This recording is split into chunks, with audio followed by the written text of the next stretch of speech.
Landai Andrea, ongitorri Euskal Telebistara. 8 urte, Emakunderen zuzendaritzan, edo behintzat bilegali bai bintzat, bigarrena amaituko duzu.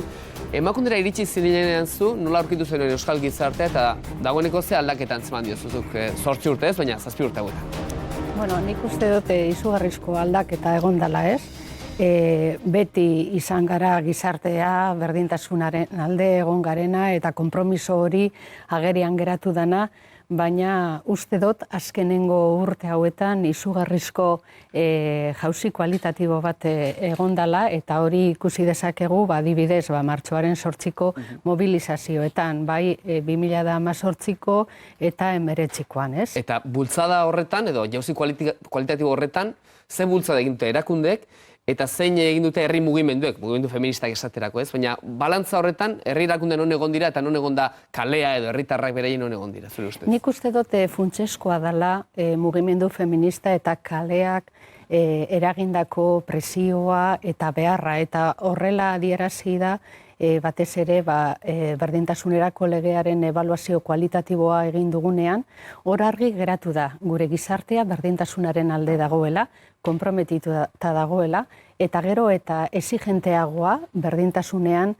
aurrera egiteko. Beraz, horrek ere behartzen gaitu erakundeetan gaudenoi, bide honetatik jarraitzera eta betidanik lan egin bada ere, orain indar handiagorekin, ez da? Harremana dauka Jaurlaritzak herri mugimendu horiekin, plataforma horiekin? Bueno, nik uste dut bakoitzak gure eremu eta gure eremua eta gure egiteko moduak ditugula, baina guztiz beharrezkoak direla arlo edo alde batetik eta bestetik egiten diren lan horiek, ez? Uste dut berdintasunaren alde gaudenok eta gaudenon artean aliantzak beharrezkoak direla, ikusita zeintzuk diren dauden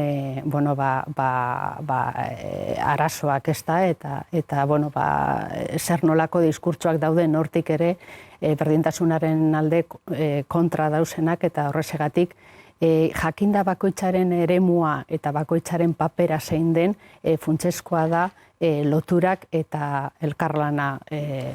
Martxoa 8 aipatu didezu ikur moduan, ez? 2018ko manifestazioa handi horiek, eta indarrerak ustaldi handi hori, feminismoak egin duena. Aurten, 3 aste barru etorriko da martxoa 8. Nola ari da prestatzen Emakunde egun hori? Bueno, guk normalean egun horretan protagonismo osoa mugimendu feministari uzten diogu. Horrela izan da historikoki. Guk egiten duguna da, martxoaren 8aren inguruan, kanpaina bat aurkeztu eta aurten ere horrela aurre ikusita dago. Aurreko asteetan kanpaina ezagutzera emango dugu eta urtean zehar mogituko dugu. Baina egun horretan, martxoaren 8an, beti Emakundetik protagonismoa mugimendu feministari eman diogu eta urten ere horrela izango da. Eta greba deialdirik egongo da? Zuzure agenda etengo duzu zentzu horretan, horrek urtean egin zuen bezala? Mugimendu feministan dabiltzaten pertsona batzuekin harremana dut eta aurten domekadanez beste motatako mobilizazioa prestatzen ari direla aurreratu didate, baina oraindik ez dakit zein izango dan, baina edozein kasutan urtero egin dugun bezala parte aktiboa, parte hartuko dugu, esan dodan modun eurei protagonismo osoa emanez. Berdintasun legea dago gaintuzen ere, lehendakariak aipatu zituen, lege asmo batzuk bidean geldituko zirela, hauteskundeak iragarri zituenen apirilaren 5erako, eta berdintasun legea dago tramitean bai, baina onartu ez diren lege horien artean. Hori da zuretzat legealdi honetako arantzarik nagusiena?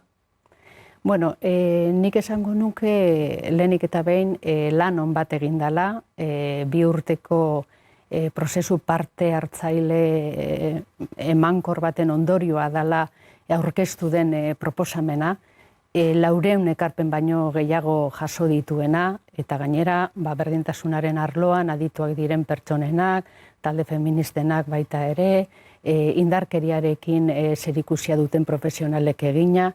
Beraz, proposamen on bat dala esan dezakegu. Alde batetik, 2005 urteko lege hori aitzindaria izan zen, zeren eta jada urte hartan berdintasun eza eta emakumeen kontrako indarkeria arautzen zuen. 2011 urtean Istanbuleko hitzarmenak esan zuen bezala. berdintasun eza eta emakumeen kontrako indarkeria banatu ezinak direla eta horrela arautu behar direla, ezta? Orduan, 2005 urteko lege horrek aukera ematen digu arlo hauetan lanean jarraitzeko, baina egia da, garai berri batean gaudela, berdintasun politikak indartzeko aukera ezin hobea dela ikusten gendun, eta emakumeen kontrako indarkeriaren erantzunean ere hobetzeko, eta hori da proposatu duguna modifikazioarekin, eta uste dut legebiltzar berria osatzen denean askar onartzeko moduan egongo garela. Agenda legebiltzarraren denboren arazoa izanak gehiago orduan kontsentsu falta baino? Nik esango nuke baietz. Parte hartzaile prozesua 2 urtekoa izan da, horrekarpen asko egon dira eta uste dut gauza askotan konsensu handia egon dela. Adibidez, profesionalen formakuntza indartu behar dela, adibidez intersekzionalitatean sakondu behar dela, edo erreparazioaren inguruan ere lanketa bat egin behar dela.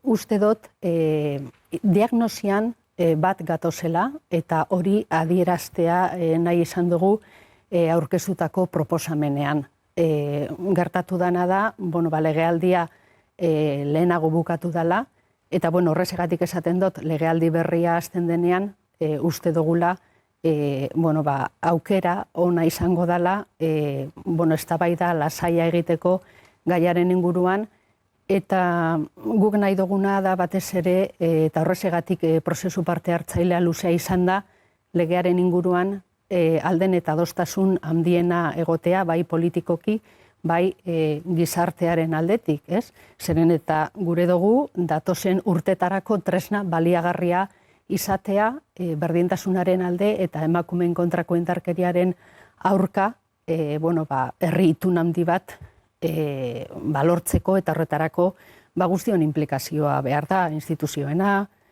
talde feministena, gizartea osatzen dugun pertsona guztiena, eta hori da helburu nagusiena. Eta prest egon behar dugu guztiok ere, feminismoa ulertzeko eta guk ondo barneratzeko, ezta? Eta zentzu horretan, zen neurritaraino dago feminismoa barneratuta, Jaurlaritzak esaten du, bere aurrekontuetan ere, berdintasun kriterioak erabiliko dira sail guztietan, ziprezidentuko duela guztiak, dirukontu guztiak ziprezidentuko dituela, eta ikuspuntu feminista izango dutela. Benetan prest dago administrazioa, gizartea ere prest egon liteken edo ez neurri berean, hori lortzeko, hori lorgarria da benetan, gaur egun gizartean? Nik uste dut feminismoak ematen dauela aurrean ditugun erronkei erantzun egokia emateko bidea. Da aukera bat, da beti hor egondan tresna, baina orain egin den lanari esker, ekonomia feministaren inguruan ere adituek egin duten lanari esker, gerian geratu da, aurrean ditugun erronkei erantzun egokia emateko tresna ezin hobea dela. Orduan, nik uste dut hori barneratzen ari dela, aurrekontuetan, genero ikuspegia txertatzeko hainbat lanketa egin dira gobernuan, emakundetik bultzatuta eta ogasun departamentoarekin lagunduta, eta aurrera goaz, eta hori da uste dut bide egokia, kontuan izan da, oraindik bide luzea dugula egiteko, baina konbentzituta hori esan dudan bezala, hori dela bidea eta aukera paregabea aurrean ditugun erronkei erantzun egokia emateko. Atzo ino Iturrate legebiltzarkide egontzen hemen gurekin, zu eserita zauden lekuan bertan, eta zuretzat galera utzi zuen Landaide Andre, nolabait ere ultra eskuinak lortuak ditugun hainbat eskuideren inguruan, zen nolako galera bere diskursoa ekarlezaken horren inguruko zalantza eta hausnarketa. Iturrate jauna. Azken hilabetetan Voxen arrakastaren atzean etorri da hainbat eta hainbat lortutako eskubide eta kolokan jartzea norainok eskatzen dion horrelako diskurtsoak. Berdintasun egindako lorpen hori zalantzan daude? Kezkatzeko arrazoi dauzkagu? Nik uste dut baietz. Ni behintzat oso kezkatuta nago eta gainera alderdi hauek heldu dira kongresura eta hainbat gobernu euren esku daude, beraz orain, euren mezuak zabaltzeko aukera gehiago dituzte. Eta honek, agerian uzten dauena da, atzera egiteko arriskua beti hor dagoela. Horrexegatik, uste dut funtseskoak, ezinbestikoak direla, berdintasunean aurrera egin behar dala argi dugunon artean, baliantza sendoak eraikitzea. Kontuan izan da, bakoitzak lehen esan dudan bezala, gure egiteko modua, gure tokia gizartean dugula, baina beharrezkoak dire aliantza horiek, zeren eta diskurso hauek ez dira bere sortutakoak, baizik eta, ondo eraikita daude eta pentsatuak eta horrezegatik aurre egin behar digu eta dagoen mehatxu argi bat da. Elkarrizketa sozialerako mailan ere ikusi zintugun, orain dela aste bete oso okerrezpaldin banago, eta hor nolabait ere marko bat eratu zen, eta 5 ardatzetan finkatutako marko bat zen, hain artean bat berdintasuna ere bada. Baina zuk, agente hauen eskutik, Jaurlaritza, patronala, sindikatuak, ze konpromiso zehatz, markoa zarago, ze markoa hitz egiten da, baina ze konpromiso zehatz espero dituzu lan munduan eta berdintasunaren bidetik? Nik uste dut aberasgarria izan dela egon den elkarrizketa, egin diren batzarrak, alde desberdinetako ikuspuntuak ezagutzeko. Adibidez, Emakunde bezala, lehenengoz horrelako espazio batean gaudela ez.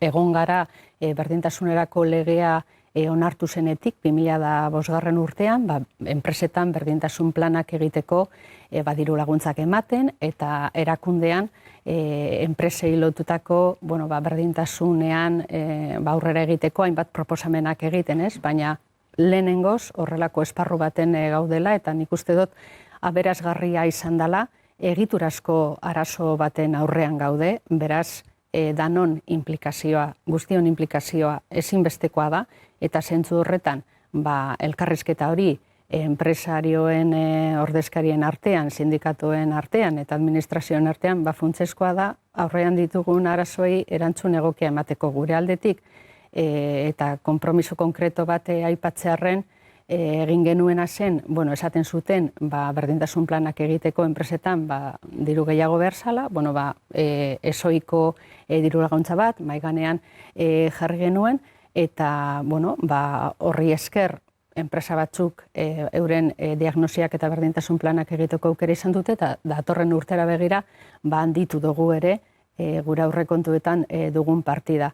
Eta esandakoa, espero dodana da, harreman hau edo elkarrizketa hau aurrera joatea eta gai espezifiko eta garrantzitsu batzuetan adostasunetara heldu, adibidez, konziliazioaren inguruan, aipatu den modun, eta orain datozen hilabetera begira pentsatu dela pilotaje bat egitearena, berdintasun planak, diagnosiak egitera doazen enpresa horiei laguntza bat ematea, formakuntza, berdintasun batzordeak osatzen direnean, eta hortik ataratako esperientzia honak, gehi adibidez gure ibilbidea kontuan izan da, identifikatuta ditugunekin,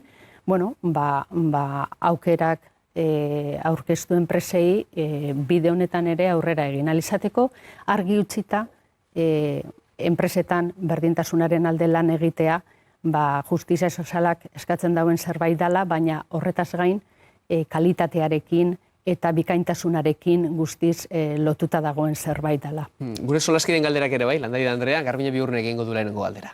Hain zuzen ere nik galdetu nahi nion, baina erantzun dizuzuri, enpresa edo lan munduan dagoen erronka, berdintasunerako, benetako berdintasunerako erronka, eta hain zuzen ere berdintasun planen inguruan galdetu nahi nizun. Adierazi dezu nola ari zareten, nola aritu zareten lanean horretaz, baina zertxo bait gehixeo horren hildotik galdetuko nizuke, ea ikusten dezun berdintasun plan horiek benetan eraginkorrak izan daitezkeenik, eta ea ez ote dan nolabait ere papera edo betetzen erabat formalki eta bakarrik formalki, eta ez dan hori nolabait berdintasun beharra barneratzen ari lan munduan. Bueno, adibidez guk dugun esperientziari buruz berba egin dezaket, badaude gure diru laguntza jaso duten enpresak, hoiek gehienak gero berdintasunaren alde erakunde implikatuak bezala izendatuta daude, edo gure aldetik ziurtagiri bat jaso dute, konpromiso hori adierazten dute, plan bat egiten dute, 2 urtetan behin aztertzen da plan hori, euren artean sare bat sortu dute, lanean dabilen sare bat, lantaldeak sortuz, eta identifikatuta dituzten arazoei aurre egiteko, denon arteko edo guztion proposamenak kontuan hartzen, adibidez soldatarrakalari aurre egiteko, edo konziliazioaren inguruan zemotatako neurriak martxan jarri ari diren. Osea, nik esango nuke benetan daudela berdintasunean sinisten dituzten enpresak eta ikusi dutenak berdintasuna bikaintasunarekin lotuta dagoela eta euren enpresetarako onuragarria dela. Iñaki Galdos. Bai, egunon Landaida Anderea. Pasaren astean hemen Josebe Iturriotz tertuliakide eta dizkideak berri eman zigun, azaldu zuen feminismoaren baitan momentu honetan dagoen borroka gogorra abolizionismoaren inguruan, ez? Iazko iraian Euskal Herrian bertan ere, Euskal Herriko mugindu abolizionista aurkeztu zen, hor sekulako eztabaida izan zen Euskal Herrian bertan feministen artean, Durangoko jardunaldietan ere gai hau izpide izan zuen, eta badirudi aspaldian polemika iturri izaten ari dela feminismoaren baitan, adibidez aurreko astean Konplutensean Madrilen seminario bat bertan bera geratu zen, ez? Ni jakin nahi nuke emakunderen baitan ea gai honen inguruko gogoetarik edo dagoen, nola bizi den gai hau, polemika hau emakunderen baitan? Bueno, nik aipatuko nuke 2008an egindako ikerketa bat honen inguruan. Non argi esaten da, erakunde bezala, pertsonen arteko harremanak berdintasunean, errespetuan, autonomian, oinarrituta egoteko lan bat egiten dugu, ez? Instituzio bezala. Orduan, benetan zaila da onartzea indarkerian eta oinarrituta dauden harreman batzuk eta poterean oinarrituta dauden harreman batzuk eta horiek naturalizatzea, ez? Edozein kasutan, ikerketa horretan esaten zana zen gure helburua hori badan ere, egoera horretan dauden emakumei aukerak eman behar jakiezela egoera horietatik irten ahal izateko. Hau da, oso laburbilduta ikerketa horrek esaten dauena, eta nik uste dut lortu behar dela feminismoan adostasun bat gai honen inguruan, ze momentu honetan dagoen eztabaida bizia esango nuke, ez da batere ona, ez? Eta nik uste dut badaudela ez dakit ulertzeko edo ulertzera heltzeko bide bat, eta hori da landu behar duguna. Eta Zurine Rodríguezek azkeneko galdera. Kaixo Izaskun. Iñakiko ondo esan duen bezala, Durangoko topaketa horietan gauza asko hitz egiten ziren, prostituzioaz, baina gauza gehiago ere, zuk bertan egon zinela badakit eta emakundek parte hartu zula, eta bertan agertu zen ardura bat ten inguruan galdetu nahi nizun, ez? Eta hainbat kolektibo feministak, esan zuten ari direla egiten, batzutan instituzioek egin behar duten lana, batez ere ari naiz indarkeria matxista pairatu duten emakumeak hartatzen ari direla, ez? Eta, mugimendu feminista bada mugimendu politikoa, eta bere helburua edo bere bete beharrak dira zalaketa politikoa, eta kontrola egitea, gaizki egiten ari diren gauzak, baina emakumeak hartatzen ari dira. Zentzu horretan, galdetu nahi nizun, nola dago emakumeak indarkeria pairatu duten emakumeak hartatzeko dauden zerbitzuak ondo funtzionatzen ari dira, errekurso horiek onak dira ez, ze faltatzen ari da?